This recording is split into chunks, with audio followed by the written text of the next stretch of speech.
అందరికీ నమస్తే అండి. నా పేరు సూర్య. నిన్న పేరు నన్న అంటే నిన్న అని కాదు కానీ పాపం ఈ 4 రోజుల నుంచి చాలా బిజీగా ఉన్నాడు మా పేరు నన్న. మేము డాష్ అన్న అంటే నేను అదే సామాజిక వర్గానికి చెందిన వ్యక్తిని కాబట్టి మేము డాష్ అన్న 2-3 రోజులుగా బిజీగా ఉన్నాడు ప్రెస్ మీట్లు పెట్టడంలో. ప్రెస్ మీట్లు దేనికంటే వాలంటీర్స్కి ఇలా కేసు పెట్టి వాళ్ళకి అందకుండా చేసేస్తున్నారు, వాళ్ళకి అన్యాయం చేసేసారు, మీరు వాళ్ళని ఉసురు పోసుకుంటున్నారు మీరు అని చెప్పేసి ప్రెస్ మీట్లు పెట్టడానికి ముందు వచ్చేస్తూ ఉంటాడు.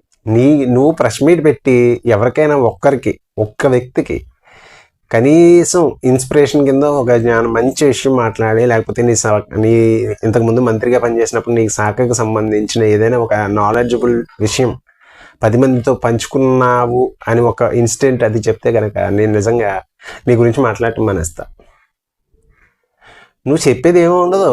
వాళ్ళెవరు తెలీదా జనాలకి, వీళ్ళెవరు తెలీదా జనాలకి, కంప్లైంట్ ఇచ్చినోడు ఎవరు జనాలకి తెలీదా, జనాలకు తెలుసు కదా అంటూ ఉంటాడు అంతే, అంతకు మించి ఏమీ లేదు. మొత్తం ఒక గంట చెప్తాడు. ఆ గంటలో చూస్తే ఆ గంటలో 33 సార్లు ఇదే ఉంటుంది.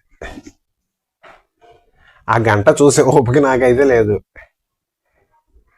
మరి నీ ప్రెస్ మీట్లు పెట్టితే ఎవరు చూస్తారనుకుంటున్నావు అన్నిసార్లు? దేనికంటున్నా, ఆ ప్రెస్ మీట్లు పెట్టి పనికి మాలిన టైం వేస్ట్ చేసుకునే బదులు అక్కడ నీ నియోజకవర్గంలో స్టాఫ్ ఉన్నారు కదా, మీరు ఉద్యోగాలు ఇచ్చేసారు కదా, 1,50,000 ఉద్యోగాలు ఇచ్చేసామని గర్వంగా చెప్పుకుంటూ ఉంటారు మీరు సచివాలయ సిబ్బంది. వాళ్ళని ఉపయోగించి ఇంటింటికి పంపించవచ్చు కదా. కాస్త బాగున్న వాళ్ళు వెళ్ళి తెచ్చుకుంటారు, అక్కడ ఒకరిని పెట్టవచ్చు. ఆ రకంగా ట్రై చేయొచ్చు కదా. ఆ టైప్ ప్రయత్నం లేదు, దీన్ని వాడేసుకోవాలంతే. జనం ఎలా చచ్చినా పర్వాలా, జనం గురించి పట్టించుకునేవాడుగా నువ్వు జనం గురించి పట్టించుకున్న నాయకుడుగా నువ్వు. వాళ్ళ మీద అంత ప్రేమ ఉందా నీకు? ఎవడన్నా నమ్ముతాడా? నిజం చెప్పుకుందాం, ఎవడన్నా నమ్ముతాడా? వీళ్ళకి అలవాటు అయిపోద్దండి ఇలాంటి వాళ్ళకి. వీళ్ళు సర్వీస్ అంటే ఏమనుకుంటారంటే, ప్రజలంటే బానిసలు, వాళ్ళ దగ్గరికి వస్తూ ఉంటారు వాళ్ళ అవసరాల కోసం. కాస్త నాకేమైనా వాడు ఉంటే కనుక వాడికి ఏమైనా ఉపయోగం చేద్దాం, వాళ్ళకు ఉపయోగపడేవాడు ఉంటే ఉపయోగం చేస్తాడు.